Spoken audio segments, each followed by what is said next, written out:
একটি ছোট গ্রামে মাধব নামের এক যুবক বাস করত। ছোটবেলায় তার বাবা মা মারা গিয়েছিলেন, যার ফলে সে সম্পূর্ণ একা হয়ে পড়েছিল। তার কোনো জমিজমা ছিল না, সে একটি ছোট কুঁড়ে ঘরে বাস করত। গ্রামের জমিদার নরেন রায় ছিলেন অত্যন্ত দয়ালু ব্যক্তি। মাধবীর করুণ অবস্থা দেখে তিনি তার প্রতি সদয় হলেন এবং তাকে নিজের কাজে রাখলেন। থাকার জন্য তিনি মাধবকে একটি আলাদা কুঁড়ে ঘরও দিলেন। সময় কেটে গেল এবং বিক্রম জমিদারের ছেলে বড় হল। মাধব আজও জমিদারের কাছেই কাজ করে এবং জমিদার তাকে খুব বিশ্বাস করেন। একদিন জমিদার মাধবকে বললেন, মাধব, তুমি এখন বিয়ে করছো না কেন? তোমার বয়স হয়েছে। তোমার স্ত্রী আসলে সে তোমার অর্ধেক কাজ সামলে নেবে, ঘর সামলাবে এবং তোমার খাওয়া দাওয়ারও ব্যবস্থা হয়ে যাবে। আমারও বয়স হয়েছে, কখন ভগবানের ডাক আসে বলা যায় না। আমি চাই আমার সামনেই তোমার বিয়ে হোক, যাতে আমি তোমার ব্যাপারে নিশ্চিন্ত হতে পারি। আরে জমিদার মশাই, এসব কথা কেন বলছেন? আমার বয়সও যেন আপনাকে লেগে যায়। এখানে আপনি ছাড়া আমার আর কে আছে? আপনি আমার জন্য অনেক কিছু করেছেন। ছোটবেলা থেকে আজ পর্যন্ত আপনিই আমাকে বাবা মায়ের স্নেহ দিয়েছেন। আপনার এই ঋণ আমি কখনো শোধ করতে পারবো না। ঋণের কথা ছাড়ো মাধব, বলো বিয়ে করবে? মেয়ে আমিই দেখব, নাকি তুমি কাউকে পছন্দ করেছ?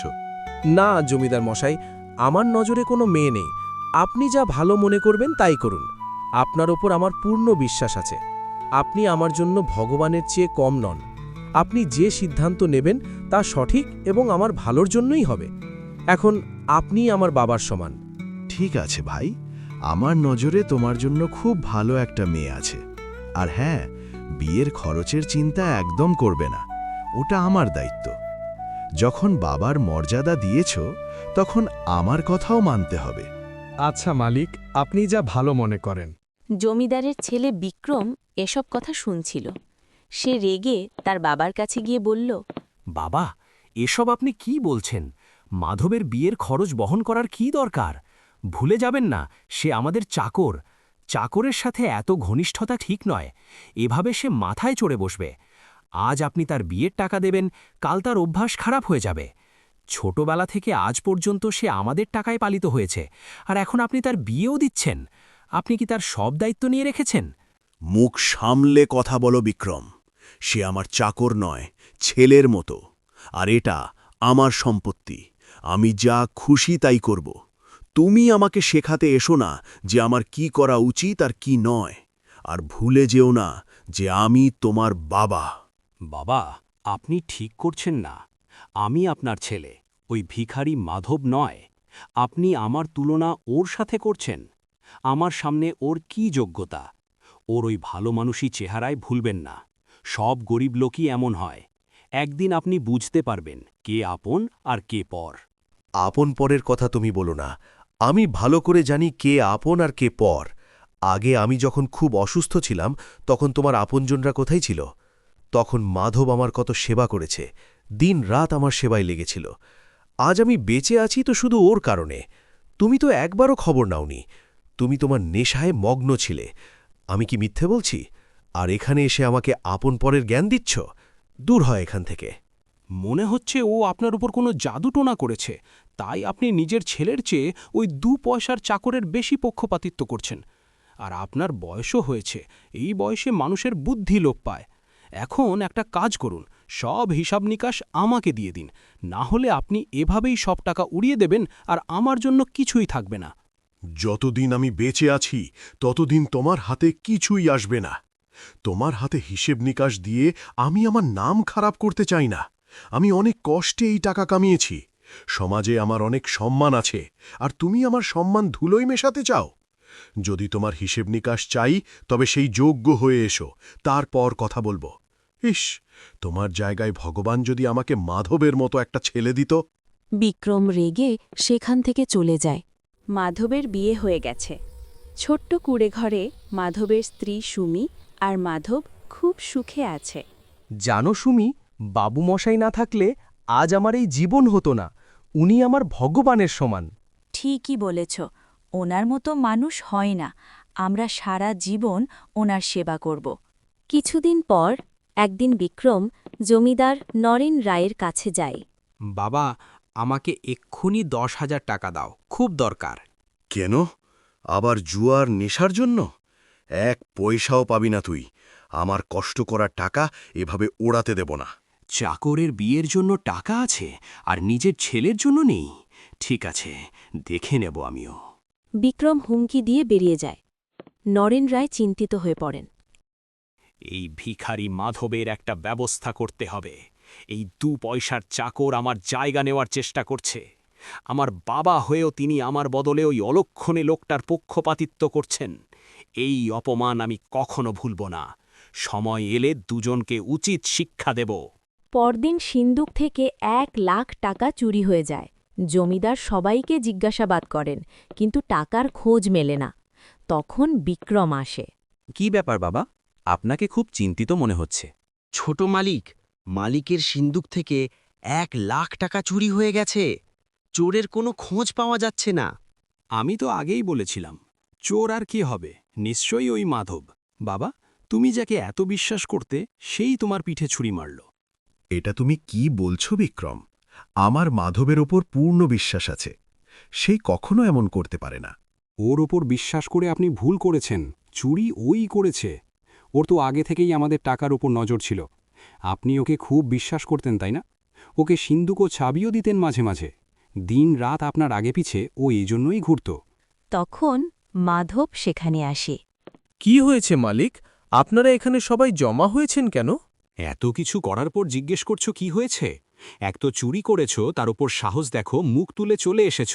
লজ্জা করে না? যেই থালায় খাও সেই থালায় ফুটো করো। মালিক, ছোট মালিক কি বলছেন? আমি কিছুই বুঝতে পারছি না। চুরি আর আমি স্বপ্নেও এমন ভাবতে পারি না। ব্যাস বিক্রম, অনেক হয়েছে। মাধবের বিরুদ্ধে আমি আর একটা কথাও শুনব না। আমার মাধবের ওপর তোমার চেয়েও বেশি বিশ্বাস আছে। মাধব গরিব হতে পারে, কিন্তু তার সততা তোমার চেয়ে অনেক বেশি। আপনি একটা সামান্য চাকরের জন্য ছেলের অপমান করছেন? আমি বলছি ওর বাড়ির তল্লাশি নিন। ও নিশ্চয়ই টাকা ওখানেই লুকিয়ে রেখেছে। আমি জানি তুমি মাধবের ওপর মিথ্যা অপবাদ দিয়ে ওকে আমার থেকে দূরে করতে চাও। আমার তো মনে হয় চুরিও করেনি। আমি তোমাকে টাকা দিইনি বলে তুমিই করেছ। আপনি আমার উপর অপবাদ দিচ্ছেন? আপনার এই চাকরের উপর বিশ্বাস আছে আর নিজের ছেলের উপর নেই? ঠিক আছে, আপনি আমার ঘরে তল্লাশি নিন, কিন্তু আমার একটা শর্ত আছে। আমার ঘরের পর মাধবের ঘরেরও তল্লাশি নিতে হবে। তবেই দুধ কা দুধ, পানি কা পানি হবে। প্রথমে বিক্রমের ঘর তল্লাশি করা হয়, কিন্তু টাকা পাওয়া যায় না। তারপর মাধবের ঘরে তল্লাশি নেওয়া হয় এবং মাধবের খাটের নিচ থেকে টাকা পাওয়া যায়। এই দেখো, সাধু বাবার কীর্তি দেখো। বাবুমশাই, বিশ্বাস করুন, আমি এসবের কিছুই জানি না। আমি চুরি করিনি। চুপ কর চোর, তোর জন্য বাবার মান সম্মান সব গেল। বাবা, আমি পুলিশে খবর দিচ্ছি। না, পুলিশ ডাকতে হবে না। মাধব, তুই এখান থেকে চলে যা। আমার চোখের সামনে আর আসবি না। মাধব আর সুমি অপমানিত হয়ে বাড়ি ছেড়ে চলে যায়। পরদিন সারা গ্রামে রটে যায় যে মাধব চুরি করেছে। গ্রামের সবাই তাকে নিয়ে কথা বলতে থাকে। কয়েকদিন পর মাধবের ঘরে খাবার নেই। সুমি হতাশ। ঘরে চাল বাড়ন্ত, আর কতদিন এভাবে না খেয়ে থাকব? আপনি অন্য কোথাও কাজের চেষ্টা করুন। মাধব গ্রামে কাজের খোঁজে বেরোয়, কিন্তু কেউ চোর অপবাদ দেওয়ায় কাজ দেয় না। অবশেষে মহাজন বিমল সাহার দোকানে যায়।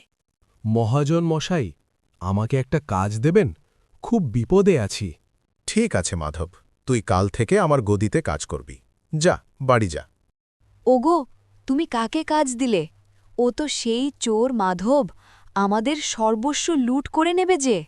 তুমি চিন্তা করো না গিন্নি, আমি বুঝে শুনেই কাজ দিয়েছি। বিক্রম জানতে পারে মাধব কাজ পেয়েছে। কি? ওই ছোটটা আবার কাজ পেয়েছে? না, ওকে শান্তিতে থাকতে দেওয়া যাবে না। শোন, তুই আজ রাতে মহাজন বিমলের গদি থেকে গয়না চুরি করে মাধবের ঘরে রেখে আসবি। এবার ওকে গ্রাম ছাড়া করব। নরেন রায় আড়াল থেকে সব শুনে ফেলেন। হায় ভগবান, আমার নিজের ছেলে এত নিচে নামতে পারে? আমি মাধবের জীবন নষ্ট করেছি।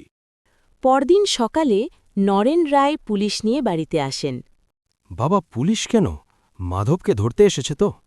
পুলিশ এসেছে চোরকে ধরতে, আর সেই চোর তুই, বিক্রম। বাবা কি বলছো এসব? চুপ কর। আমি নিজের কানে তোর ষড়যন্ত্র শুনেছি। তুই নিজের ঘরে চুরি করেছিস, আবার মহাজনের ঘরে চুরির ছক কষেছিস। মাধব নির্দোষ। মহাজন বিমলকে আমি অনুরোধ করে ওকে কাজে নিতে বলেছিলাম, যাতে ও দুমুঠো খেতে পায়। নিয়ে জানে কে? আমাকে ক্ষমা করে দে বাবা, আমি অন্ধ ছিলাম। আজ আমার পাপের প্রায়শ্চিত্ত হিসেবে তোকে 10 বিঘা জমি লিখে দিচ্ছি। তুই আর সুমি মাথা উঁচু করে বাঁচবি। বাবুমশাই, আপনি আমার বাবার মতো। ছেলে কি বাবার ওপর রাগ করতে পারে?